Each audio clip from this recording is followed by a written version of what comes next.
ಪ್ರಿಯ ಸ್ನೇಹಿತರೆ, ಶಿವಗುರು ಟಿವಿಗೆ ನಿಮ್ಮೆಲ್ಲರಿಗೂ ಹಾರ್ದಿಕ ಸ್ವಾಗತ.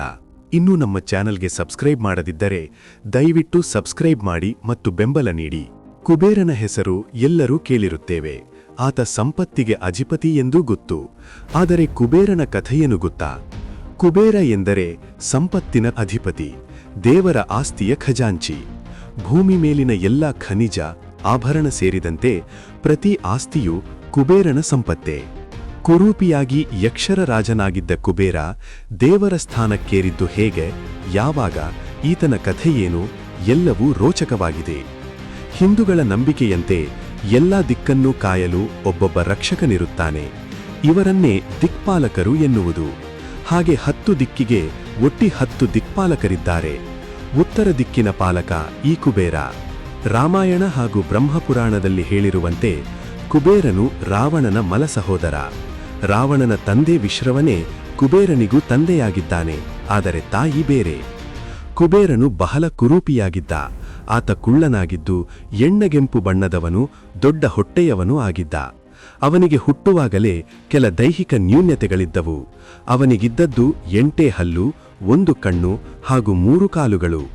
ಅವನ ಈ ರೂಪದಿಂದ ಕೆಟ್ಟ ಶಕ್ತಿಗಳ ನಾಯಕ ಎಂದು ಅವನನ್ನು ಕರೆಯಲಾಗುತ್ತಿತ್ತು. ಮೈತುಂಬಾ ಆಭರಣಗಳನ್ನು ಹೇರಿಕೊಂಡೇ ಓಡಾಡುತ್ತಿದ್ದ ಕುಬೇರ ಒಂದು ಕೈಲಿ ಆಯುಧವನ್ನು, ಮತ್ತೊಂದರಲ್ಲಿ ಹಣದ ಚೀಲವನ್ನು ಇಟ್ಟುಕೊಂಡಿರುತ್ತಿದ್ದ. ಕುಬೇರ ಹೆಸರಿನಲ್ಲಿ ಕು ಎಂದರೆ ಭೂಮಿ ಎಂದು, ವೇರ ಎಂದರೆ ನಾಯಕತ್ವ ಎಂದು ಸೂಚಿಸಲಾಗುತ್ತದೆ. ಶಿವ ಹಾಗೂ ಪಾರ್ವತಿಯ ಕಡೆಗೆ ಹೊಟ್ಟೆ ಕಿಚ್ಚುಪಟ್ಟಿದ್ದರಿಂದ ಅವನು ತನ್ನ 1 ಕಣ್ಣು ಕಳೆದುಕೊಂಡ. ಆ ಕಣ್ಣು ಪಾರ್ವತಿಯ ಶಾಪದಿಂದ ಹಳದಿಯಾಯಿತು ಎನ್ನಲಾಗುತ್ತದೆ. ಹೀಗೆ ಹಳದಿ ಕಣ್ಣು ಹೊಂದಿರುವ ಇವನಿಗೆ ಏಕಕ್ಷಿಪಿಂಗಲ ಎಂಬ ಹೆಸರಿನಿಂದ ಕರೆಯಲಾಗುತ್ತದೆ. ಕುಬೇರನನ್ನು ರಾಕ್ಷಸರ ದೇವರೆಂದು ಹೇಳಲಾಗುವುದರಿಂದ ಈತನಿಗೆ ಭೂತೇಶ ಎಂದು ಕರೆಯಲಾಗುತ್ತದೆ. ಈತ ಮನುಷ್ಯನನ್ನೇ ವಾಹನವಾಗಿ ಬಳಸುವುದರಿಂದ ನರವಾಹನ ಎಂಬ ಹೆಸರು ಕುಬೇರನಿಗಿದೆ. ಅಸುರ ಮುರನ ಮಗಳಾದ ಭದ್ರ ಕುಬೇರನ ಪತ್ನಿ.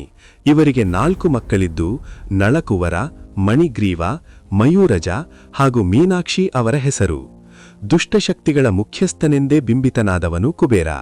ಆದರೆ ಬ್ರಹ್ಮನ ವರದಿಂದಾಗಿ ಈತನಿಗೆ ಜಗತ್ತಿನ ಸಂಪತ್ತೆಲ್ಲ ಸಿಗುವುದಲ್ಲದೆ ದೇವರ ಸ್ಥಾನವೂ ಸಿಗುತ್ತದೆ. ಬ್ರಹ್ಮನು ಪುಷ್ಪಕ ವಿಮಾನವನ್ನು ಉಡುಗೊರೆಯಾಗಿ ಕುಬೇರನಿಗೆ ನೀಡುತ್ತಾನೆ. ಈ ಶಕ್ತಿಗಳನ್ನು ಬಳಸಿಕೊಂಡು ಕುಬೇರ ಲಂಕೆಯನ್ನಾಳುತ್ತಾನೆ. ಆದರೆ ನಂತರದಲ್ಲಿ ಲಂಕೆ ಹಾಗೂ ಪುಷ್ಪಕ ವಿಮಾನವನ್ನು ಕಸಿದುಕೊಳ್ಳುವ ರಾವಣ ಕುಬೇರನನ್ನು ಲಂಕೆಯಿಂದ ಹೊರಗಟ್ಟುತ್ತಾನೆ.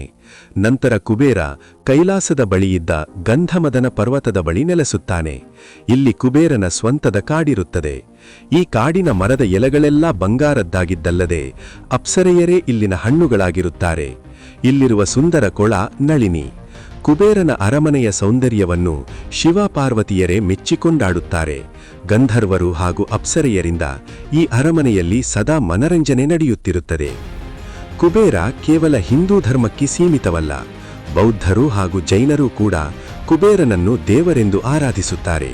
ಬೌದ್ಧರು ಜಾಂಭಲ ಹೆಸರಿನಿಂದ ಕುಬೇರನನ್ನು ಕರೆದರೆ, ಜಪಾನಿಗರು ಆತನನ್ನು ಬಿಶಾಮನ್ ಎನ್ನುತ್ತಾರೆ.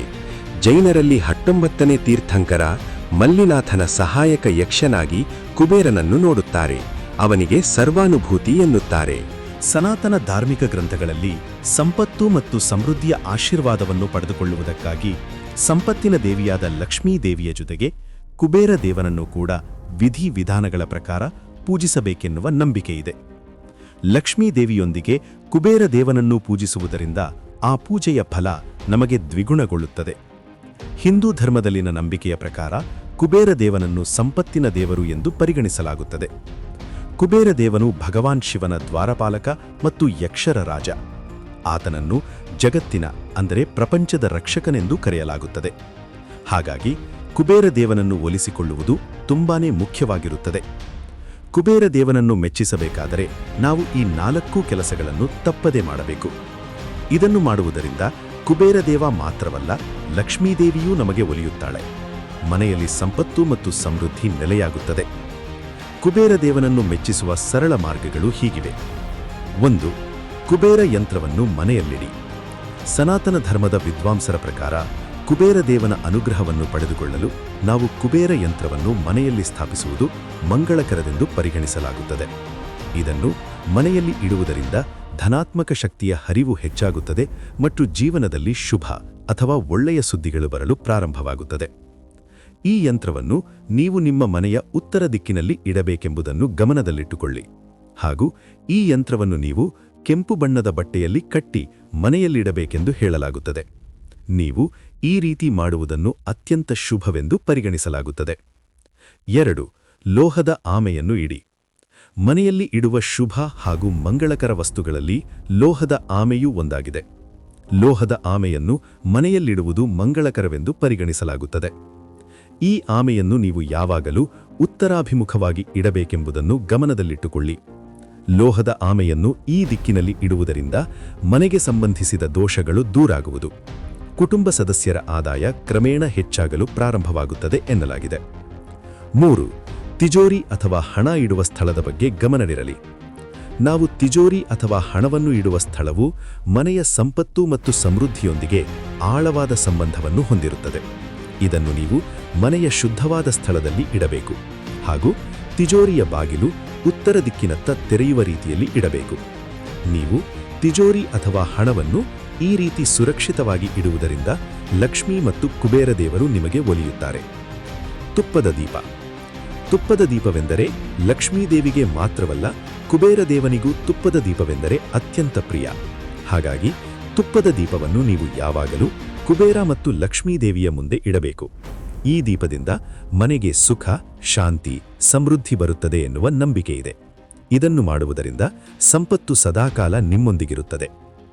ಲಕ್ಷ್ಮೀದೇವಿಯೊಂದಿಗೆ ಕುಬೇರ ದೇವನ ಆಶೀರ್ವಾದವನ್ನು ಪಡೆದುಕೊಳ್ಳಲು ಬಯಸುವವರು ಈ ಮೇಲಿನ ಕೆಲಸಗಳನ್ನು ಮಾಡಬೇಕು.